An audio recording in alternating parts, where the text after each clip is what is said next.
So we're going to do a very quick tutorial on the bandhas, and you know that it takes a long time to sort of bring your awareness to them and to cultivate the bandhas, but there are a few things that you can do with your practice where you can access them, and then they start to become more aware, and as you continue to access the bandhas, then they become sort of a part of all of your postures and even in your daily life. So the first thing is to start off by doing your basic breathing or pranayama. And when you're doing that is to, let everything relax, but to keep the lower belly coming in towards the spine, but not hardening the belly, just allowing it to sort of move in towards the spine. And on the inhalation, you're going to draw the breath up from the pelvic floor. So for females, our Mula Bandha is situated in the tip of the cervix, so it's actually really is a part of the whole pelvic floor. And for those of us that have had children, after we've had babies, we've had to sort of bring awareness to that area to try to tone everything again. And so that actually helps us access the Mula Bandha. So on the inhalation, we're going to really pull up from the pelvic floor. So it's not a hardening, but rather it's just a gentle lift on the inhalation. And so you can start to feel the energy rising up when you inhale. On the exhale, you're still going to hold on to the pelvic floor, again not hardening, but keeping your awareness there. So you're exhaling out, and on the inhale you draw up from the pelvic floor again. And you're letting the diaphragm really fill up with the air, but that pelvic floor area is sort of the thing that is staying most controlled. So just try the breathing where you inhale, drawing up from the pelvic floor, and you sort of can feel it, the breath and the energy rising upward. And exhale and holding on to it. And then inhaling, drawing up from the pelvic floor. Now that sensation takes a while for it to be comfortable or for you to find the strength there. But if you focus on that, on the inhalation and everything, that's what starts to tone that area and bring that awareness in. So that's the first step. And then once you sort of have that, or at any time really, it's bringing that awareness to your posture. So jumping to standing, where you want to try to bring your bottom right over your hands and keep your legs straight as well. So jumping to standing, really lifting up, placing the feet down. So bringing the awareness to jumping to standing, keeping the legs really straight and bringing the feet right in between your hands will sort of also help you find that lifting action of the Mula Bandha. So a lot of times we sort of, we're just kind of not quite getting there, or maybe we're keeping our butt behind us a little bit, but the more you can lift your bottom straight up over your arms, the more you'll be able to access those bandhas and the balance as well. And the stronger you'll get, because you also really want to press into the hands and keep the arms straight when you do that too. Then jumping back. So, it's always trying to do a little tiny lolasana before you jump back. So even if you can't, jump all the way back without touching your feet, you want to first always do that lift, and that accesses the bandhas as well, even if you have to then kind of do that. Because eventually, that lift is going to be easier and easier for you to do, so you can just lift up and jump back. The other thing is Navasana in primary series. Again, that accesses the bandhas as well, but you're also really using the legs as well.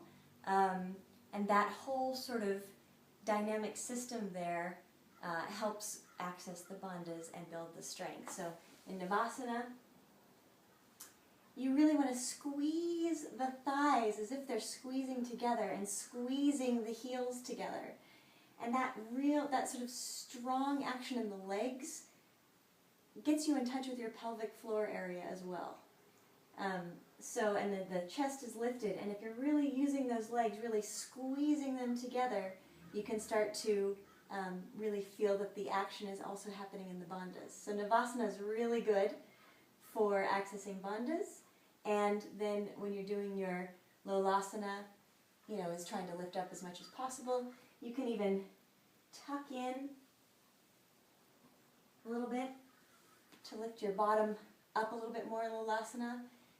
So Navasana and Lolasana, practicing that with the utmost integrity really helps access the bandhas. And then for second series postures, when you're getting into back bending and legs behind head, again, bandhas are very important. So Ustrasana, again, you're really using the legs, squeezing the thighs together. So by squeezing the thighs, you can start to access the bandhas. They're not hardening at all. They're soft, but you keep this very, very strong as you go back into your back bends. Some people have really, really flexible backs and they can kind of just flop back, but you don't want to do that. You want to keep everything really strong, squeezing the thighs together, squeezing the pelvic floor when you're going back, even if you have a very flexible back. And that will keep all of that engaged and keep you strong there. And then legs behind head, Ekapada Shirshasana. When you're putting your leg behind your head, again, bandhas are activated, but your abdomen is very soft.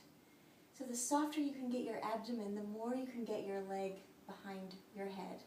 You might be very flexible in this area as well, but it's just, again, you're activating the pelvic floor, keeping the abdomen really soft, and then you can kind of just move your leg back without much effort. But the bandhas, again, are holding on. The Mula Bandha, the pelvic floor, this whole area is still working and protecting your lower back so that it's quite easy in this posture. So even though second series seems like your bandhas are not so strong, it's just more subtle. So you want to continue to really focus on the pelvic floor, and by doing that, the Uddiyana Bandha also is engaged at the same time. And then finally, Upluttahi, the very last posture of all of the series. It's the one we hate the most, but it is the one that will get you to find your bandhas and find that strength, that ability to fly in other postures. So when you're in Upluttahi, you want to not just count to 10, you want to stay there as long as you can. And it doesn't matter if your bottom is really, really close to the floor. What matters is that you're lifting, and on the inhalation, just like when we started off breathing, on the inhalation in Upluttahi, you want to draw the air in from the pelvic floor area. So in Upluttahi, you're lifting, doesn't have to be very high, and you're counting, and on every inhalation, you're squeezing and drawing up from the pelvic floor. And if you stay here for as many breaths as you can, like, I don't know, 100, 50, whatever, you will start to cultivate that strength. And this is what taught me how to do Karandavasana. It was finding that lift in Upluttahi and staying as long as I could. And it actually became a very pleasurable sensation because the bandhas were amazingly activated. And so I found that same pleasurable holding on when I started to do Karandavasana. And eventually I got Karandavasana without a problem because of Upluttahi, sort of finding, not only finding the bandhas, but really conditioning and strengthening them so that I could use them in the various difficult postures. So try those things. I hope this helps. Let me know if you want me to do anything else, and I will be happy to. And it's great to meet you, and I hope one day I'll meet you in person in Bangkok or in the US or India or wherever. Anyway, take care. Bye-bye.